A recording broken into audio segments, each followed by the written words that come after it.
Louis Souter naît en 1871 au bord du lac Léman, à Morges, petite ville connue pour sa fête de la tulipe. Son père, pharmacien, appartient à la petite bourgeoisie locale et sa mère enseigne le chant aux jeunes filles de bonne famille. Son frère et sa sœur étudient la musique. Lui aussi, il en fait d'ailleurs son métier comme violoniste. Il tente néanmoins des études d'architecture. Il les abandonne bien vite et part à Bruxelles suivre les cours du violoniste virtuose Eugène Ysaÿe. Il a 21 ans. Là encore, il ne va pas au bout de son cursus au conservatoire. Il retourne en Suisse et étudie cette fois la peinture auprès de Léon Gau. Il repart à nouveau à Paris où il entre dans l'atelier de Léon-Paul Laurence et de Benjamin Constant. Visiblement, il a soif de connaissances et du mal à se fixer. En 1897, il part à New York, où il épouse une violoniste américaine rencontrée plus tôt au Conservatoire de Bruxelles, et le couple s'installe à Colorado Springs. Il obtient un poste élevé rapidement en devenant directeur du département des beaux-arts du Colorado College, l'équivalent du lycée aux États-Unis. Il enseigne donc à la fois le violon et le dessin. Il se met à organiser de petites expositions pour lui, pour ses élèves, pour les artistes amateurs. Très peu d'œuvres de cette période nous sont parvenues. Le style de sa peinture et de son dessin est alors éminemment académique, pour ne pas dire scolaire. C'est pas encore un artiste spécialement original, c'est plutôt un artisan, sûr de sa technique et de ses limites.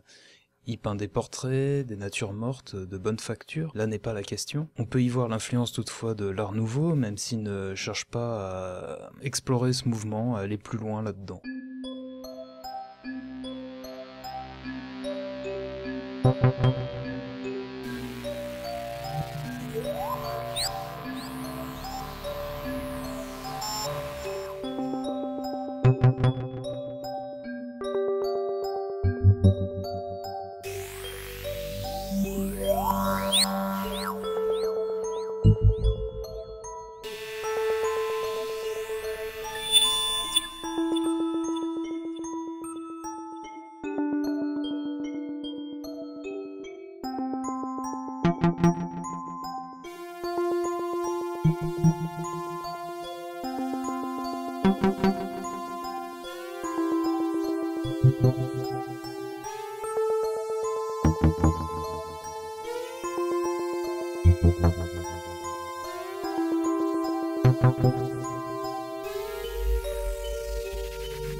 À partir des années 1900, il devient de plus en plus instable mentalement. Dans quelle proportion, on ne sait pas trop. En tout cas, il divorce à la demande de sa femme.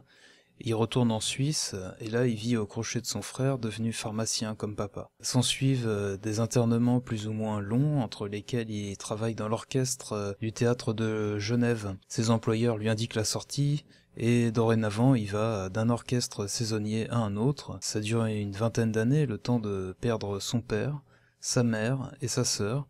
En 1922, son frère, tout ce qui lui restait de famille, le fait interner définitivement. Ironie du sort, le frère en question, devenu alcoolique, ne tarde pas à se faire interner lui aussi, dans un autre asile cependant. C'est là que Louis Souter commence à dessiner et peindre vraiment. D'abord dans des carnets d'écoliers.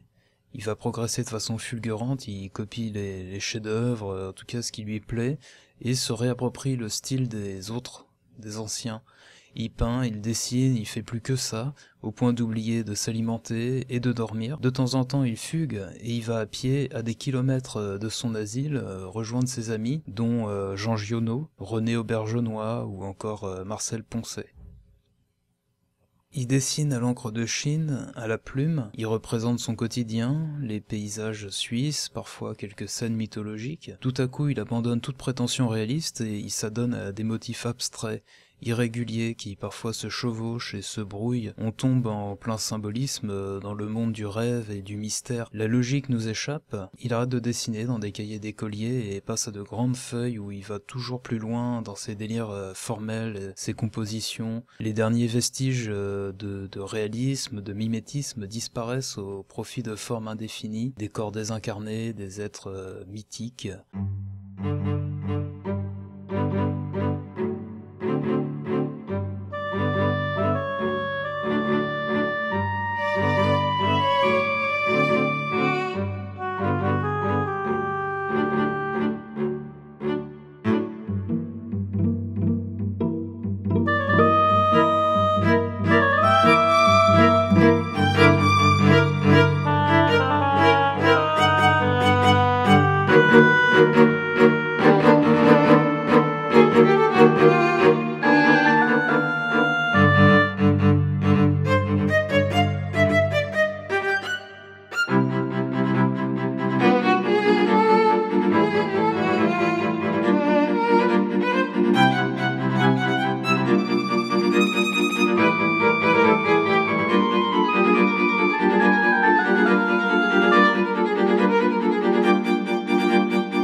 Le Corbusier passe parfois le voir, les deux hommes ont plus ou moins grandi ensemble, ils sont cousins, et c'est grâce à lui, grâce à l'architecte, qu'on connaît l'œuvre de Louis Souter aujourd'hui. Le Corbusier était peintre, lui aussi, et il tarde pas à reconnaître le talent et l'inventivité des dessins de Louis Souter. Il lui permet d'exposer aux États-Unis, à Hartford, dans le Connecticut, donc il a 60 ans déjà, et aucune reconnaissance. La Way Gallery de New York le remarque quand même et expose ses œuvres, des œuvres de plus en plus difficiles, sombres, sans concession, ça se vend pas vraiment de ce qu'on en sait. Il perd la vue et il se met à peindre avec les doigts. C'est cette période-là qu'on connaît le plus et qu'on expose le plus aussi. Il y a quelque chose de sauvage, d'implacable, de terriblement puissant. Je me souviens de les voir à Paris en vrai, en nombre, ça a suscité une émotion bouleversante, difficile.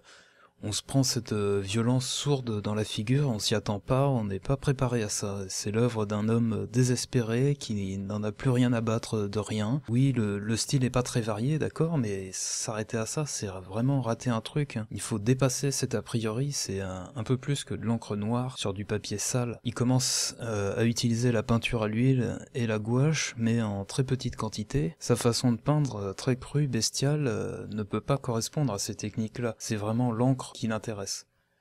Il meurt en 1942, seul, dans sa chambre, à l'asile.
Ça me semble intéressant de se pencher sur ce genre de personnage un peu fêlé, obsédé. Je dis ça parce que quand on voit qu'un ordinateur peut copier Rembrandt ou composer de la musique utilitaire, on doit se poser la question de la place que l'on donne à notre émancipation, à la raison qui nous pousse à continuer à vivre. L'art au sens le plus large du terme, pas seulement la peinture, l'art est nécessaire. Faut-il vraiment le rappeler ? Louis Souter en est le plus parfait exemple. Dans quel abîme d'ennui quotidien les gens dépourvus de passion se retrouvent-ils? On a un besoin biologique de l'art, sa découverte et le dépassement de soi qu'il implique. Si des machines peuvent nous remplacer pour les tâches ingrates ou techniques, profitons-en pour nous concentrer sur ce qui est important. Alors je pars un peu loin, mais n'oublions pas que 47% des emplois sont appelés à disparaître dans les 20 prochaines années, et ce à l'heure où on fait du chantage à l'emploi un argument électoral.